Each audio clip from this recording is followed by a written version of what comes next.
Hello అండి. వరలక్ష్మి పూజలో అమ్మవారిని అందులో కూర్చోబెట్టడానికి నేను కాయిన్స్తో తయారు చేశానండి అమ్మవారికి పీఠం. చూడండి ఒక్కసారి. దానికోసం నేను ఒక గాజు బౌల్ తీసుకున్నాను. గాజు బౌల్స్తో దానికి డబల్ టేప్ తీసి దాని చుట్టూరా డబల్ టేపుతో అంటించి కాయిన్స్ ఒక్కొక్కటి దానికి అటాచ్ చేస్తున్నాను అనమాట. ఫస్ట్ మధ్య లైను అంటిస్తున్నాను.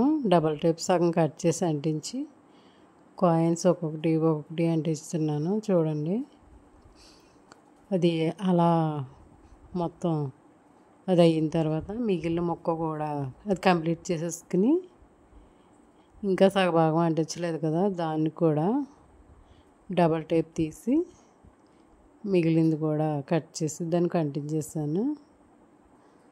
సరిపడగా చుట్టూ సరిపడగానే ముందు దానితో సమానంగా రౌండ్ కంప్లీట్ అయ్యేలాగా డబల్ టేప్ని అలా అంటించేసి దాన్ని సమానంగా చేసేసి కట్ చేస్తాను. అది ఇప్పుడు పైన అది తీసేద్దాం. దానికి అంటించిన ప్లాస్టిక్ తీసేస్తే ఇప్పుడు మళ్ళీ మిగిలిన కాయిన్స్ మిగిలిన రౌండ్ కూడా పూర్తి చేస్తున్నాను. ఆల్రెడీ మనం సగం అంటించేసాం కదా, మిగిలిన సగం కూడా సేమ్ ముందు ఎలా అంటించాను అలాగే అంటించేస్తున్నాను. అది అలా అంటిస్తూ రౌండ్ మొత్తం పూర్తి చేస్తాను.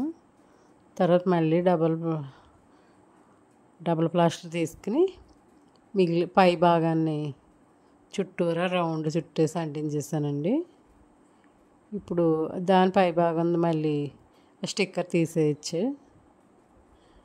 రౌండ్ అంతా కూడా తీసేసి మళ్ళీ కాయిన్స్ తీసుకుని ఇప్పుడు దాని మీద కూడా ఒక లైన్ అంటిస్తున్నానండి నేను.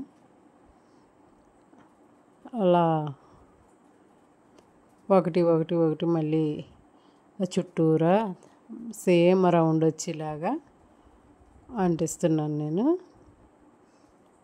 ఇది ఇలా చేయడం వలన మనకి అమ్మవారిని అందులో బియ్యం పోసి అమ్మవారిని అందులో కూర్చోబెడితే చాలా బాగుంటుందండి. మనం పూజ చేసుకోవడానికి అది కూడా ఇలా చేసుకుంటే, ఇది కూడా లక్ష్మీదేవే కదండి, కాయిన్స్ లక్ష్మీదేవే. మనం స్వయంగా లక్ష్మీదేవులతోటే అమ్మవారికి సింహాసనం తయారు చేసుకున్నట్టు కదా. చూసారా ఎంత బాగుందో.